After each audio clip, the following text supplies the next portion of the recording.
സഖാവ് V S കേരളത്തിന് കിട്ടിയിട്ടുള്ള വലിയൊരു സംഭാവനയായിരുന്നു രാഷ്ട്രീയ നേതൃത്വത്തിൻ്റെ ഭാഗമായി എന്നുള്ളത് നമുക്ക് ഉറപ്പിച്ച് പറയാൻ സാധിക്കും. കമ്മ്യൂണിസ്റ്റ് പാർട്ടി രൂപം കൊള്ളുന്ന സമയത്ത് തന്നെ, രൂപം കൊണ്ട ഉടനെ തന്നെ എന്ന് പറയാം, 37-39 കാലഘട്ടത്തിലാണ് കമ്മ്യൂണിസ്റ്റ് പാർട്ടി കേരളത്തിൽ രൂപം കൊള്ളുന്നത്.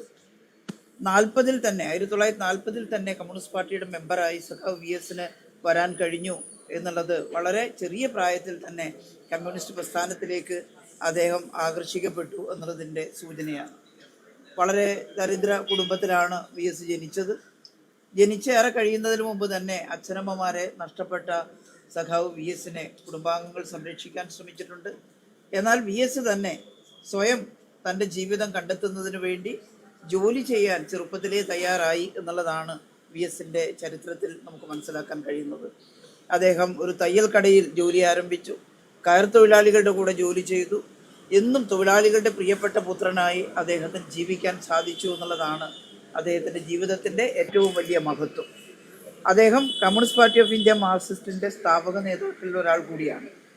1964 ജനറൽ കൗൺസിലിൽ നിന്ന് ഇറങ്ങി വന്ന ആളുകളുടെ കൂട്ടത്തിൽ, പാർട്ടി രൂപീകരിക്കുന്നതിന് മുൻകൈയെടുത്തവരുടെ കൂട്ടത്തിൽ സഖാവ് വി എസ് ഉണ്ടായിരുന്നു എന്നുള്ളത് ഞങ്ങളെല്ലാം ആവേശം കൊള്ളിക്കുന്ന വസ്തുതയാണ് ഇന്നും.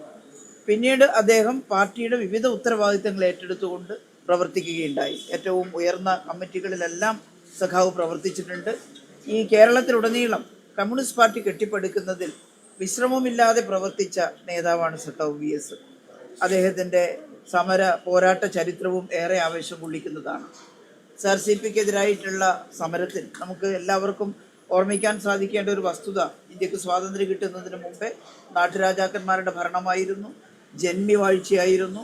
ആ കാലത്ത് കേരളത്തിലെ ജനങ്ങൾ ജീവിച്ചത് എങ്ങനെയാണ് എന്ന് ഇപ്പോൾ നമുക്ക് മറക്കാൻ പാടില്ലാത്തൊരു കാര്യമാണ്. കാരണം അതിനെതിരായിട്ട്, ജനങ്ങളുടെ അടിമത്തത്തിനെതിരായിട്ട്, ജനങ്ങൾക്കുള്ള പട്ടിണിക്കെതിരായിട്ട്, വസ്ത്രം ധരിക്കാൻ അവകാശമില്ലാത്തതിനെതിരായിട്ട്, വഴി നടക്കാൻ അവകാശമില്ലാത്തതിനെതിരായിട്ട് ഒരുപാട് മഹാരഥന്മാർ നടത്തിയ വലിയ പോരാട്ടം, ഒരുപാട് ജനങ്ങൾ നടത്തിയ പോരാട്ടത്തിൻ്റെ ഫലമായിട്ടാണ് ആ ജന്മിവാഴ്ചക്ക് അന്ത്യം കുറിക്കാൻ നമുക്ക് സാധിച്ചത്. ഇന്ത്യക്ക് സ്വാതന്ത്ര്യം കിട്ടിയിട്ടും ഇന്ത്യയുടെ എല്ലാ ഭാഗത്തും ജന്മിത്വം അവസാനിച്ചിട്ടില്ല. പക്ഷേ കേരളത്തിൽ 1957 ഇടതുപക്ഷ ഗവൺമെൻറ് അധികാരത്തിൽ വരാനിടയാക്കിയത് സഖാവ് വി എസിനെ പോലെയുള്ള നിരവധി ധീരന്മാരുടെ ജനങ്ങളോടൊപ്പം നിന്നുള്ള പോരാട്ടമായിരുന്നു എന്ന് നമുക്ക് നിസ്സംശയം പറയാൻ സാധിക്കും. വയലാർ സമരത്തിൻ്റെ ഭാഗമായി ഒളിവിൽ പോയ സഖാവിനെ അറസ്റ്റ് ചെയ്ത് ജയിലിൽ കൊണ്ടുപോയി വളരെ രൂക്ഷമായിട്ടുള്ള, അതികഠിനമായിട്ടുള്ള മർദ്ദനത്തിനാണ് വിധേയമാക്കിയത്. അദ്ദേഹത്തിൻ്റെ ചരിത്രം എന്നും ആവേശമുണ്ടാക്കുന്നതാണ്. മുതിർന്നു വന്നപ്പോൾ പാർട്ടിയുടെ വലിയ ഉത്തരവാദിത്തങ്ങൾ ഏറ്റെടുത്തു. സംസ്ഥാന സെക്രട്ടറിയായി, അതുപോലെ തന്നെ പാർട്ടിയുടെ PP മെമ്പറായി, അങ്ങനെ വലിയ ഉത്തരവാദിത്തം ഏറ്റെടുക്കുന്ന ആ കാലഘട്ടത്തിലെല്ലാം ഒരേപോലെ ജനങ്ങളുടെ കൂടെ നിന്ന് പ്രവർത്തിക്കാൻ സഖാവിന് സാധിച്ചു. അദ്ദേഹം കേരളത്തിൻ്റെ മുഖ്യമന്ത്രിയായും നല്ലൊരു അനുഭവം കേരളത്തിന് കാഴ്ചവെച്ചു. ഭൂമാഫിയക്കെതിരെ വി എസ് നടത്തിയ പോരാട്ടം, കുടിവെള്ള മാഫിയക്കെതിരെ, കുടിവെള്ളം വിറ്റഴിക്കുന്നതിനെതിരായിട്ട് വി എസ് നടത്തിയ പോരാട്ടം, അത് ഒരിക്കലും കേരളത്തിൽ വിസ്മരിക്കാൻ പറ്റില്ല. അതുപോലെ സ്ത്രീ പുരുഷ സമത്വത്തിന് വേണ്ടി വനിതാ സഖാക്കളോട് കാണിച്ചിട്ടുള്ള അദ്ദേഹത്തിൻ്റെ വാത്സല്യവും പരിഗണനയും അത് പ്രത്യേകിച്ച് എടുത്തു പറയാൻ കഴിയുന്ന ഒരു കാര്യമാണ്. കേരളത്തിലെ സ്ത്രീകളുടെ ആകെ പ്രശ്നങ്ങൾ പരിഹരിക്കുന്നതിന് അവർക്കെതിരെ ആക്ഷേപമുണ്ടാകുമ്പോൾ, ഓരോ പെൺകുട്ടിയും പീഡിപ്പിക്കപ്പെടുമ്പോൾ അതിനെതിരെ, ആ കുറ്റവാളികൾക്കെതിരെ വി എസ് ശക്തമായ നേതൃത്വമായിട്ട് നിലകൊണ്ടു എന്നുള്ളത് എപ്പോഴും നമുക്ക് കാണാൻ സാധിക്കുന്നു. വി എസിനെ കുറിച്ച് പറയുമ്പോൾ ഒരുപാട് പറയാൻ സാധിക്കും. പരിഷ്കാര കമ്മിറ്റിയുടെ ചുമതല ഏറ്റെടുത്തുകൊണ്ട് ഒരുപാട് കാര്യങ്ങൾ ചെയ്തു. മന്ത്രിയായിരിക്കുമ്പോഴാണ്, എനിക്ക് നല്ല ഓർമ്മയുണ്ട്, മെഡിക്കൽ സർവീസ് കോർപ്പറേഷൻ രൂപീകരിക്കുന്നതിന് അദ്ദേഹം മുൻകൈയെടുത്തത്. അതെല്ലാം കേരളത്തിൻ്റെ ആരോഗ്യ മേഖലയിലടക്കം ഉണ്ടാക്കിയിട്ടുള്ള മാറ്റം വളരെ വലുതാണ്.